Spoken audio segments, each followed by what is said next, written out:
What is up, everybody? Welcome back to the channel. My name is Cameron, and on today's video, we're going to be installing something for you OEM air suspension guys. It's going to be a huge quality of life upgrade.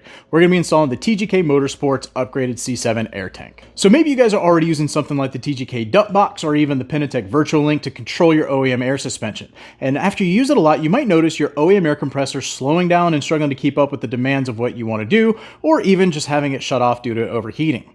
If that's the case, then this upgrade is for you.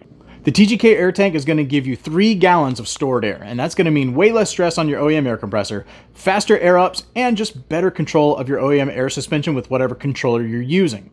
So this is going to go right into where the OEM air tank sits using a mount supplied from TGK Motorsport. It's going to take you maybe about 30 minutes to do, and so we're going to relocate to the back of the car and show you how it's done. We're back here. We've got everything removed already. If you are doing this, you should know how to get everything out of the car. What we're going to do before we move the tank itself is we're going to disconnect the purple air line. This is the line that feeds from the tank to the manifold. It's connected here would be a 12mm nut, and then also here it looks like it's a large one that has 12mm on top, and I think 14mm here, but we're going to start with this one first and get it loosened up. And it's not on there very tight at all. We also already have the air tank decompressed using the dump box that we have connected. I thought we had all the air out, but I guess I was wrong. Guess there's always gonna be some residual air.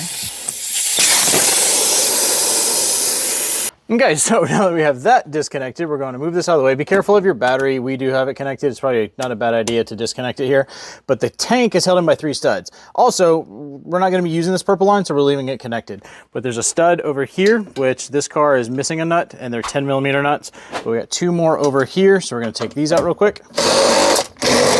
And then this tank just lifts straight off of these studs, and we can take it out of the car.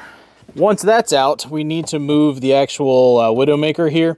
We're going to need to take this out of the plastic container or whatever. Yeah, it's plastic. We need to take that out as well, because when we set the new tank in, it's going to hit this. So we need this all the way out, and it looks like these are 10 mils as well. So stand by. And those are sitting on some studs as well. And now we have that out. Okay, so it comes with this mounting bracket from TGK. You can see the nice lettering there.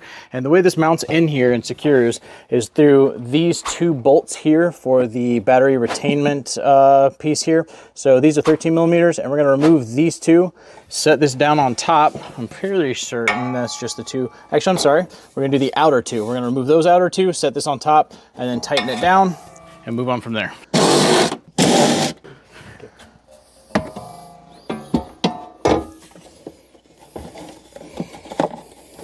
You might have to bend this carpet out of the way a little bit.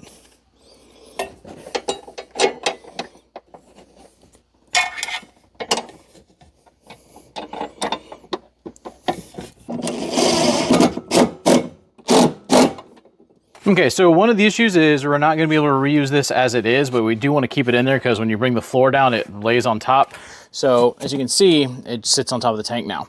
But when we did a mock-up here, it looks like if we just cut this foam straight off here, and then this is the part of the nest that the actual manifold sits in anyways, we can cut this off, reuse this nest as something to, if nothing else, insulate this when we set it off on the side somewhere, and then this should fit down in between the tank and the battery. If you come in here and look, we have trimmed this bottom piece and we kept it all as one piece, and you can still see that the manifold wedges in there just like it normally does, and we're able to move these lines over here without putting them under a lot of stress, and that's in there nice and secure.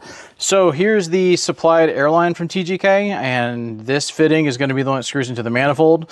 And once we do that, we need to measure to the point of where we're going to attach it to the tank. There's a push to fit fitting right here in the end, and so we just need probably about a 6 or 7 inch piece. So what I'm going to do is I'm going to get this attached to the manifold, and then we'll run the line out and see where it is, because TGK also provides a nice line cutter here to get a nice clean cut on the line.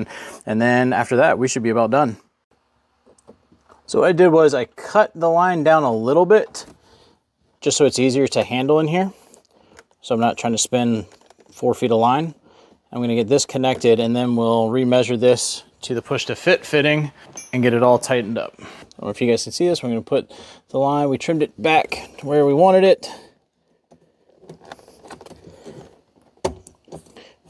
And it is in there. Once you're all done installing everything, tidy it up however you want for your car.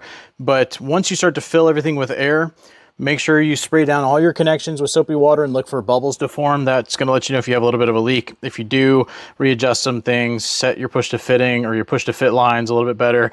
And if you don't have any bubbles, then you're done. You're good to go. This is going to save and prolong the life of your air pump.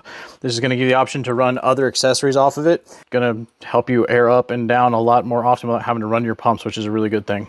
All right, guys, the tank is in, the lines are connected, and we are done. What you just saw was a nice, quick, DIY-friendly way to boost the performance of your OEM air suspension. Faster fill-ups, less time waiting on your compressor, and less stress on your compressor overall. So if you guys found this helpful and you liked what you saw, please hit the like button on the video. Subscribe to the channel, drop a comment down below on what you want to see next or any questions you have about this install, and I'll see you guys on the next video.